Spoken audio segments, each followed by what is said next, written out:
America में बड़े पैमाने पर छटनी और दुनिया भर में टैरिफ लगाने के बाद शेयर बाजार धड़ाम होने के साथ ही अमेरिका से लेकर यूरोप तक डोनाल्ड ट्रंप और एलन मस्क का विरोध शुरू हो गया है। शनिवार को वॉशिंगटन डीसी में हजारों प्रदर्शनकारी जमा हुए थे। प्रदर्शन के आयोजकों ने कहा है कि नेशनल मॉल के करीब 20,000 लोग इकट्ठा हुए थे। कनाडा और मैक्सिको के अलावा अमेरिका के करीब 50 प्रांतों में विरोध प्रदर्शन किए गए। प्रदर्शन करने वालों के हाथों में फिलिस्तीन और यूक्रेन के झंडे भी थे। डोनाल्ड ट्रंप के सामने ना झुकने के लिए लोग यूक्रेनी राष्ट्रपति जेलेंस्की को शाबाशी देते हुए भी नजर आए। अमेरिका के अलावा यूरोप के कई देशों में भी विरोध प्रदर्शन शुरू हो गए हैं। दरअसल 57 देशों पर भारी भरकम टैरिफ लगाने के बाद अमेरिका के लोगों के लिए भी दिक्कत पैदा हो गई है। टैरिफ की वजह से अमेरिका की जनता को महंगाई का सामना करना पड़ेगा। दूसरी तरफ दुनिया भर के बाजार पर भी इसका असर देखा जा रहा है, जिससे मंदी की आशंका गहराती जा रही है। वहीं एलन मस्क और डोनाल्ड ट्रंप दोनों के ही बयान बहुत संवेदनहीन नजर आते हैं। ऐसे में लोगों का गुस्सा दोनों के खिलाफ ही फूट रहा है। ट्रंप की नीतियों का विरोध कर रहे हैं लोग। ट्रंप की नीतियों का विरोध करने वाले प्रदर्शनकारियों ने सरकारी कर्मचारियों में कटौती से लेकर व्यापार शुल्क और नागरिक स्वतंत्रता के हनन के मुद्दे पर कई शहरों में रैली निकाली। ट्रंप ने राष्ट्रपति पद संभालते ही इस बात का ऐलान किया था कि वो अमेरिका में सिर्फ 2 जेंडर यानी कि महिला और पुरुष ही रहेंगे। किसी भी जगह पर तीसरे जेंडर के लोगों को जगह नहीं मिलेगा। बताया जा रहा है कि इस विरोध प्रदर्शन के दौरान तीसरे जेंडर का मामला भी उठाया जा रहा है। देशों पर रेसिप्रोकल टैरिफ का भी विरोध। डोनाल्ड ट्रंप कुछ दिन पहले ही भारत समेत दुनिया के कई देशों पर टैरिफ लगाने का ऐलान कर चुके हैं। ट्रंप ने भारत पर भी 26% टैरिफ लगाने की घोषणा की थी। भारत के अलावा और जिन देशों पर टैरिफ लगाया गया है उनमें चीन, मलेशिया, कनाडा, वियतनाम जैसे देश शामिल हैं, जिसको लेकर विभिन्न देशों में काम करने वाले अमेरिकी भी इसका विरोध कर रहे हैं। फ्रांस की राजधानी पेरिस में भी करीब 200 अमेरिकी इकट्ठा हुए और उन्होंने राष्ट्रपति ट्रंप के फैसलों का विरोध किया। इसके अलावा लंदन और लिस्बन में भी सैकड़ों लोग इकट्ठा हुए और डोनाल्ड ट्रंप एलन मस्क की जोड़ी का विरोध किया। लंदन में 500 के करीब लोग इकट्ठा हुए थे। उनके हाथों में पोस्टर थे, इन पर लिखा था, स्वाभिमानी अमेरिकी शर्मिंदा हैं। अमेरिकी राष्ट्रपति डोनाल्ड ट्रंप ने भारत समेत 57 देशों पर रेसिप्रोकल टैरिफ लगाए हैं। इसके अलावा इसके बाद से ही मार्केट में खलबली मची हुई है। वहीं अब ऑटोमोबाइल के आयात पर भी 25% का टैरिफ लागू होने वाला है। इससे पहले ही कई कंपनियां अमेरिका को निर्यात ही बंद करने का फैसला कर रही हैं। टाटा मोटर्स की स्वामित्व वाली इकाई जैगुआर लैंड रोवर ने शुल्क संरचना में बदलाव को ध्यान में रखते हुए ब्रिटेन में स्थित अपने विनिर्माण संयंत्रों से अमेरिका को वाहन का निर्यात रोक दिया है।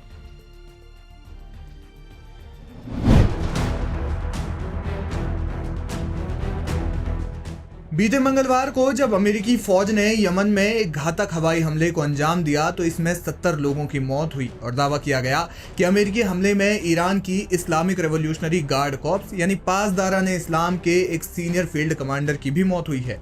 यमन की सरकार ने यह दावा किया और मामले पर संवेदना जताई, लेकिन अब यह दावा झूठा साबित हो गया है। जी हाँ, इस मामले में खुद ईरानी मीडिया का बयान सामने आया है। ईरानी मीडिया ने साफ करते हुए कहा कि हमले में उनके किसी भी नागरिक की मौत नहीं हुई है।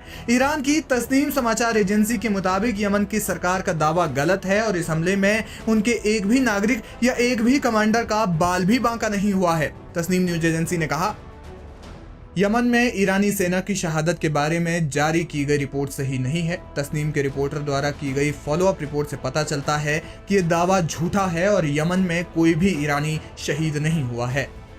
एजेंसी ने कहा कि यह झूठा दावा पश्चिम एशिया में ईरान विरोधी मानसिकता को बल देने के लिए किया गया और ऐसे दावों से खित्ते यानी क्षेत्र में तनाव बढ़ता है। एजेंसी ने साफ करते हुए कहा कि हूती विद्रोही अमेरिकी फौज से स्वतंत्र रूप से लड़ रहे हैं और ईरान या ईरान की फोर्स भी उनका कोई समर्थन नहीं कर रही है और ना ही वे उनका साथ देते हैं। उनके साथ कोई संपर्क नहीं है। अमेरिका ने जब यमन में हूती विद्रोहियों के ठिकानों पर एयर स्ट्राइक की तो कहा गया कि इलाके में भीषण तबाही हुई है। इसमें कई इमारतें जमींदोज हुई और 70 लोगों की मौत हो गई। मरने वालों में आईआरजीसी के सीनियर फील्ड कमांडर भी शामिल थे। ये जानकारी खुद यमन के सूचना मंत्री मुअम्मर अल एरियावी ने दी थी। लेकिन अब जब ईरान ने उनके कमांडर की मौत की बात से इनकार किया है तो इससे यमन के मंत्री की बात झूठी साबित हो गई है। जानकारी के लिए बता दें कि यमन में 2 हुकूमतें हैं, एक जो यमन गणराज्य की सरकार है और दूसरी हूती विद्रोहियों की। यह दावा यमनी सरकार की ओर से किया गया है। कहा जाता है कि यमनी सरकार सऊदी अरब की कट्टर समर्थक है। यही कारण है कि जब हूती विद्रोहियों ने मुल्क में गृह युद्ध छेड़ा तब सऊदी से भी हूती लड़ाकों का टकराव हुआ। यमन में हूती विद्रोहियों और अमेरिकी सेना के बीच लड़ाई तेज हो रही है, जिसकी वजह से अमेरिकी फौज कई बार हूती विद्रोहियों के ठिकानों पर बमबारी कर चुकी है और संभव है कि आगे भी करेगी। हालांकि दूसरी ओर हूती विद्रोही भी सीना तान कर अमेरिका का मुकाबला कर रहे हैं।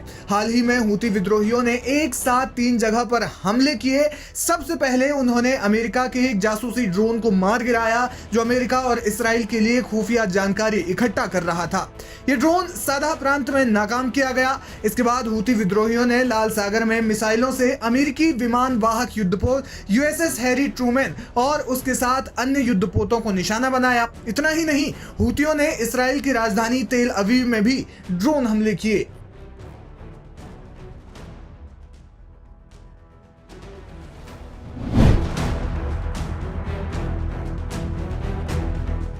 अमेरिका और यमन के हूती विद्रोहियों के बीच जोरदार तनाव है। अमेरिकी नौसेना लाल सागर से हूती विद्रोहियों पर लगातार निशाना साधे हुए है और ताबड़तोड़ हमले कर रही है। वहीं हूती विद्रोही भी अमेरिकी फौज पर हमला करके मुंहतोड़ जवाब दे रहे हैं।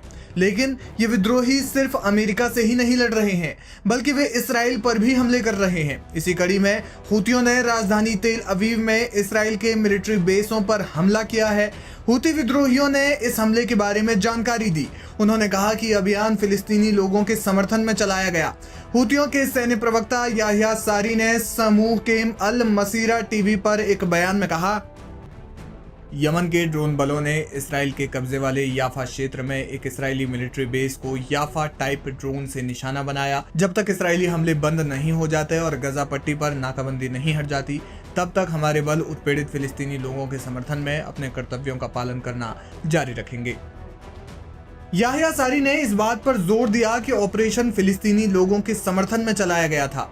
यह हमला उन मासूम फिलिस्तीनियों के लिए किया गया जो गजा पट्टी में भीषण नरसंहार का सामना कर रहे थे। यह हमला उन लोगों के लिए किया गया जो गजा में इसराइली हमलों का सामना कर रहे थे और हमलों का सामना करते करते वो मारे गए। याह्या सारी ने यह भी कहा कि एक अमेरिकी जायंट शार्क F-360 ड्रोन जो अमेरिका और इसराइल के लिए खुफिया जानकारी जुटा रहा था, उसे यमन के सादा में अलग हमले में हूतियों की वायु रक्षा प्रणालियों द्वारा मार गिराया गया। हूतियों के इस हमले की जिम्मेदारी लेने से पहले इसराइल ने कहा था कि उन्होंने दक्षिण में अरावा क्षेत्र में ऊपर पूर्व से एक ड्रोन को रोका था।